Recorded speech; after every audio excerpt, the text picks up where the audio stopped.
York County resident Carol Bartram would suggest a third option if you asked her if she preferred cats or dogs, because she favors one animal that some community members may not consider a household pet. Chickens are Carol's animal of choice, and they inspired her to start Peninsula Chicken Keepers, a group for chicken owners in the area. When Carol heard about residents having issues getting permission to own the birds, she and some others approached York County officials.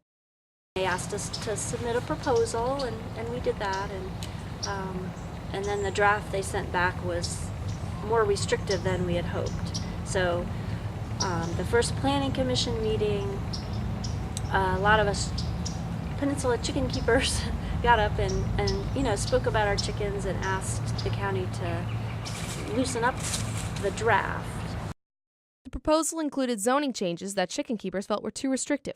According to the standards the staff proposed, based on discussions with the board and citizens, domestic chicken owners would have to have a lot size that is at least 20,000 square feet, no more than 4 chickens on a property smaller than an acre, and abide by restrictions on how they house the birds. Along with these requirements, staff recommended removing agriculture as a permitted use in rural conservation and rural residential districts.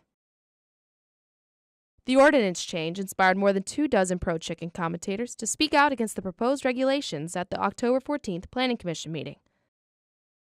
One mentioning that if the changes were approved as written, she'd be able to keep a horse on her property, but not a chicken. Others spoke against the unrealistic prices for a permit and how chickens are great pets to have, creating less waste and noise than dogs. One woman even showed the commissioners the difference in looks alone of an egg from a chicken keeper and an egg from a store. Out of all the people who spoke, none spoke for tighter restrictions to keep the animal. And I was surprised how many people just think it's a really neat thing to do. And when we started this process, I expected more opposition, because that's what a lot of the more urban areas get, people that are afraid of noise and smell and all that. But so far we haven't heard much of that, and more people are just supportive. The staff mentioned later that they were being conservative when coming up with the proposals because they had not dealt with creating regulations similar to the list they suggested. Carol understood the county's reservations, since most people who haven't dealt with the animal usually don't know what to expect.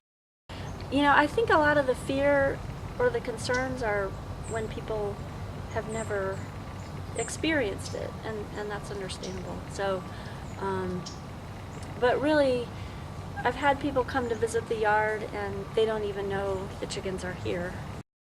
The Planning Commission decided to have a special committee, made up of chicken keepers and commissioners, to discuss the proposed regulations in more detail.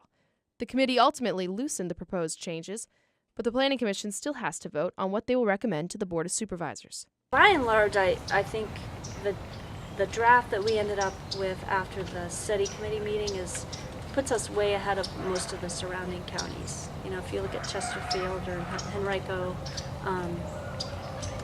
this draft makes it a lot easier for people to keep chickens. The Planning Commission will vote on chicken keeping as well as aquaculture zoning changes during their November 9th meeting. The discussion will go to the Board of Supervisors as a recommendation, where the board has the power to change or keep the proposal as recommended.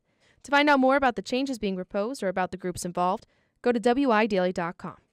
Reporting for Williamsburg Yorktown Daily, I'm Sam Thrift.